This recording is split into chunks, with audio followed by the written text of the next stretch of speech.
DJI have just given us a new version of their flight app. This is version 1.9.8, and I've been out testing this version of the app on Android with the DJI Mini 3 Pro, and on this video I'm going to bring you a full test and flight review, show you exactly what is actually new, if anything's changed, and of course just mention whether it is safe to install, performing a few flight tests of all of our favourite features such as photos, videos, return to home and quick shots, just to make sure everything is performing exactly as it should. So let's get into it. So the easiest way to get this update is simply open the DJI Flight app on your Android device, and it will prompt you that there is one available if you have an internet connection.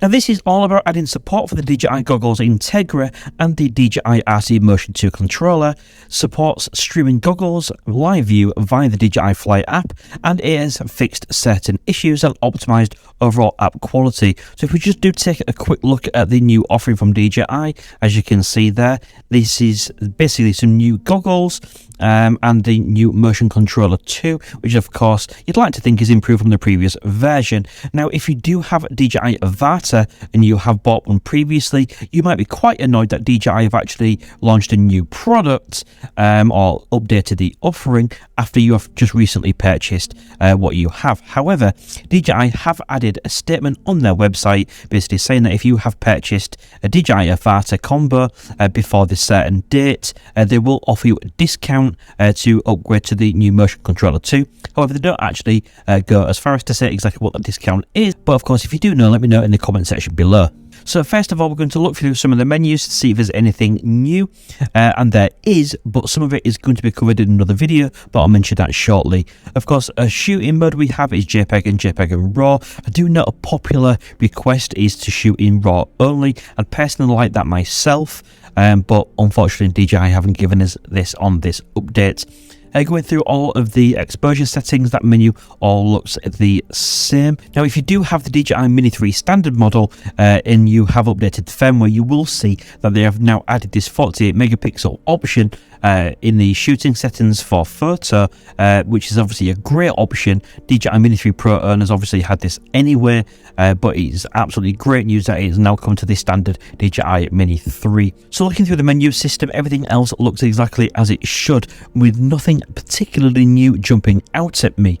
Okay, now just to quickly mention, there is a brand new firmware update for the DJI Mini 3 Pro, and what this actually allows is a long awaited feature that loads of people have been asking for, and the YouTuber Philip Bloom has actually championed on this one, so do go check out his channel, where basically if you have updated the firmware on the DJI Mini 3 Pro, you can now set a maximum horizontal speed and set your ascent and descent speed. And what this effectively does, it means that no matter how hard you push forward on the stick, it will only do the speed that you set, which is absolutely perfect for slowing down that cine smooth mode and just getting really smooth slow shots, which are great for cinematic footage. But that is a completely separate review video, so if you do have a DJI Mini 3 Pro and you want to go check out what that's all about, including a full demonstration, I will leave a link to that one at the end of this one and in the video description. Now of course this is the DJI Mini 3 Pro that I'm using for this test flight. As I'm going through all the menus, it is well worth noting that when you connect your drone to the DJI Flight app, it picks particular settings depending on what drone you are actually using. So don't be alarmed if I've got some buttons on my screen that you don't have on your DJI Mini 2. It's simply because the DJI Mini 3 Pro does have more features, and that's the drone I'm choosing to use to do this review. So of course no DJI Flight app test is complete without flying. So let's get the DJI Mini 3 Pro up in the air, and something that may give quite a few of you some drone anxiety is the fact I'm taking off right over water. Yes guys, I know many of you are really apprehensive over flying over water, especially as low as what I'm flying. If I just tilt the gimbal down, you will see I'm pretty low above the waterline. If I just quickly switch to my phone camera, you can see exactly how low I am actually flying over the water, creating some waves, but it's all good fun. And honestly guys, if you do have a bit of anxiety flying over water, don't worry, because the drone generally will not just descend into the water. You're absolutely fine. So let's start the flight then, and the first thing I'm going to do is actually just fly under this road bridge. If you are flying under bridges, sometimes it can block the signal, so it's a good idea to just simply set your return to home for hover, so the drone doesn't start to return to home, rising upwards and potentially crashing and damaging itself. But ultimately, again, this is a lovely picturesque location with which I live, and I do like to fly up and down this beck. And of course go for a nice walk as well. I do really like it here. But one of the things we are going to be testing on this video is, of course, we've just gone from a rural area to some built up areas, and what we're going to do is just test whether the drone's transmission system is working correctly, switching between 2.4 GHz and 5.8 to ensure we always have a strong signal at all times. Now, even though we know that 5.8 GHz frequency is usually better for built-up areas, what I'm actually finding is as 5.8 routers become a lot more saturated, 2.4 GHz seems to be a slightly better frequency and less congested frequency, even in a built-up area. As you can see, if I switch to 5.8 GHz, for example, okay, manually, it didn't really improve my orange bars in the top right corner. We still got the same signal, but of course everything is actually working fine. So what we're going to do is to quickly switch that back to dual band, okay, and as you can see, what it will do is it will actually put it back to the 2.4 frequency, which I find quite interesting. It does deem that is actually the better one, so let's just leave it to do what it is. That's the whole point of OcuSync. So let's quickly just take a quick flight above this old barge then, and I think it's a great time to just quickly test the photo capabilities, make sure it's doing exactly what it should do. So let's go ahead, and we can't beat a good top down, can we? So let's do this top down shot, and let's take a nice little photo of this barge. Let's just frame the shot exactly how we want it. As you can see, we're slightly underexposed, which is of course what you want to do, because we can always recover the brightness in post. Of course, it's much easier to recover brightness in post than it is to get rid of blown out highlights, but given that cloud cover, we're not going to get any blown out highlights on this day by the looks of it. So just to give you a little bit more anxiety, instead of flying over this road bridge, which I don't really like to fly over traffic if I can help it, what I'm going to do is just descend all the way back down, and I think it's quite cool, and we'll see. What we're going to do is just go fly between from a height, drop down, and we're going to fly between the water and the top of the bridge and go back through it. I've got eyes on the drone at all times. That's me just on the right hand side, where obviously I'm moving my position so I can make sure I can see the drone. But yeah, pretty successful. So let's pop that into sport mode then, and let's take a flight out for a couple of 100 meters. What we're going to do is test the return to home capabilities on this drone and just make sure that it's returning to home exactly as it should, and the app is doing what we want it to do. So if you don't know already, there are 3 types of return to home. There is smart return to home, where you manually return to home by pressing the button on the remote controller, or you can actually just press and hold on the screen to activate the return to home. And what the drone will do is it return on its own back to the location with which it took off.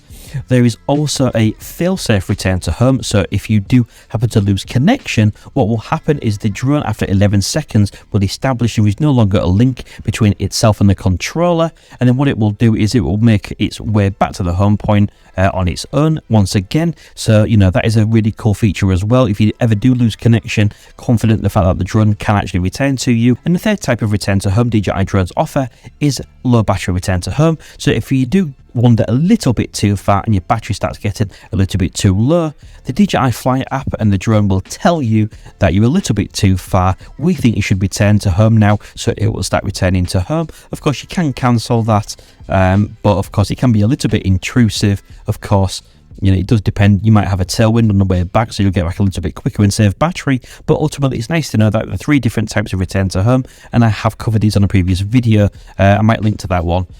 Now, as the drone is actually descending back to its landing point, return to home accuracy on the DJI Mini 3 Pro is not perfect. It doesn't have a precision return to home landing. So as you can see, as we're coming a little bit lower, we're about 2 meters away from the takeoff point, but because of where we're taking off from, that would put us over water. So I think it's time to cancel that landing, because if I don't, we're going to end up with one pretty soggy DJI Mini 3 Pro. Now, one hack that I've shown you on a previous video is how we can use the built-in feature of a DJI drone to actually create the most perfect reverse reveal shot completely hands-free. And how we do that is by using this feature here called Quickshots. So I'm going to show you exactly how it works and of course test the Quickshot functionality at the same time. And then what we're going to do is just select this building here. Okay, you can of course select the distance if you want. I'm happy with just 30 meters. But the way that it works is of course, because we have selected an object in the distance, as we go ahead and execute that quick shot, as the drone flies upwards and backwards, it raises the gimbal to keep the actual subject in the frame. But by doing that, what it does, it creates the absolute perfect landscape reveal shot. Okay, so guys, you know, if you didn't know that you could do this already, please do let me know your thoughts to what I've just proposed and what I've shown you in the comment section below. And of course, go try it for yourself. I'm really interested to see what you think and what you can produce with this little technique. Now, one thing that isn't actually working, which DJI have obviously claimed they've fixed certain bugs, this has always worked for me previously, but it doesn't seem to work for me right at this current moment in time, is when we do take a photo, what should happen is the photo we have just taken, the DJI Flight app should automatically place that photo we've taken as a full file on your mobile phone or whatever device you are using, whether it's a phone or a tablet. Now, previously this has worked for me, where if I took a photo, it would just sync to my phone gallery immediately for me to then edit in Lightroom or just upload to social media.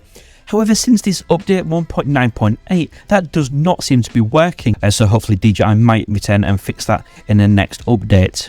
So that wraps up the flight and test of the DJI Mini 3 Pro with the DJI Flight 1.9.8. As far as I'm concerned, everything does seem to be working absolutely perfectly fine, and I would highly suggest that if you want to, you can go ahead and install this.